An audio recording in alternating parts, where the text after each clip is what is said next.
चलिए लोकसभा को लिए चलते हैं। गृह मंत्री अमित शाह कुछ कह रहे हैं और कहते हैं मेरा अधिकार कम है।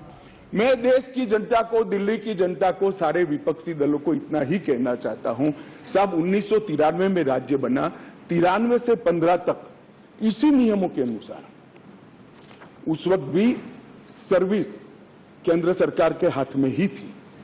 सुप्रीम कोर्ट ने एक इंटरप्रिटेशन किया और इंटरप्रिटेशन कर ये भी कहा कि अगर आपको सर्विस हाथ में लेनी है तो कानून बनाना पड़ेगा, जो अभी हम कर रहे हैं।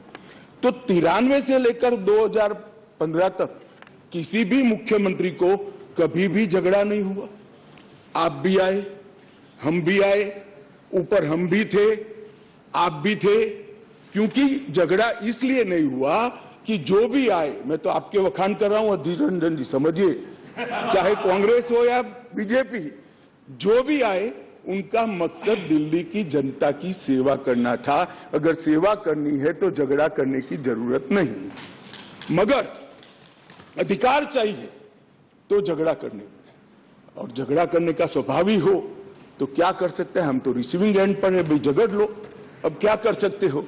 आप दिल्ली की जनता ने आपको चुना है, आप झगड़ा करना चाहते हो। और रूल्स बनाने के पावर के बारे में किसी सदस्य ने कहा, मैं इतना ही कहना चाहता हूं कि रूल्स बनाने के अधिकार, जो एक्ट बनाने का जिसके पास अधिकार है उसी के पास रूल्स बनाने के अधिकार रहते हैं। एक्ट बनाने का अधिकार भारत सरकार को है तो एक्ट के रूल बनाने का अधिकार भी, ये बेसिक समझ का विषय है। कैबिनेट नोट का सवाल किया, इसमें भी आप इसको गलत भ्रांति खड़ी कर रहे हो। आप ध्यान से पढ़ लीजिएगा, कैबिनेट नोट आज भी कोई भी राज्य हो, आप लोग की कई राज्यों में सरकार है, वहां कैबिनेट नोट कैबिनेट सचिव की साइन से ही कैबिनेट में जाती है। फाइल पर मंत्री की अप्रूवल होती है। यहां पर क्या होता था, जब घपले घोटाले वाली कैबिनेट नोट हो, सचिव के पास जाती ही नहीं थी, मुख्य सचिव के पास जाती ही नहीं थी। मंत्री के सिग्नेचर से पहली बार मैंने इतने लंबे सार्वजनिक जीवन में, माननीय अध्यक्ष जी, कोई कैबिनेट नोट गई है ऐसा सुना है। मंत्री के सिग्नेचर से कभी नहीं जाती, इसलिए रूल्स बनाने पड़े हैं भाई। रूल्स इसलिए बनाने पड़े हैं कि रूल्स के हिसाब से नहीं चलता था, रूल्स के हिसाब से चले, उसके लिए ये रूल्स बनाने पड़े हैं। माननीय अध्यक्ष जी, मैं फिर से एक बार दिल्ली का इतिहास जरूर बताना चाहूंगा। माननीय अध्यक्ष जी, 1953 में फजल अली कमीशन का गठन हुआ। उसने अपना प्रतिवेदन 1955 में दिया। उसके पहले पट्टाभी सीतारामैया की कमेटी बनी। उसके बाद 56 में संविधान संशोधन कर यूनियन टेरिटरी की अवधारणा आई। इसके साथ साथ दिल्ली म्युनिसिपल कॉर्पोरेशन एक्ट 57 नगर नियम अधिनियम लागू कर दिया गया। और 87 में जब सरकार या कमेटी बनी, उसके बाद दिल्ली को राज्य देने का निर्णय किया गया।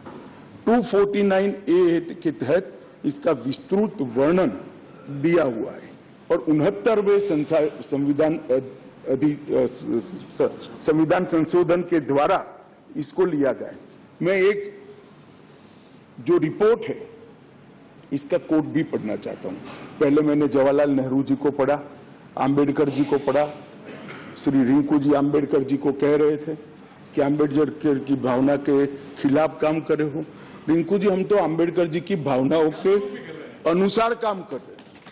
आंबेडकर जी ने कहा था कि केंद्र के तहत रहना दे।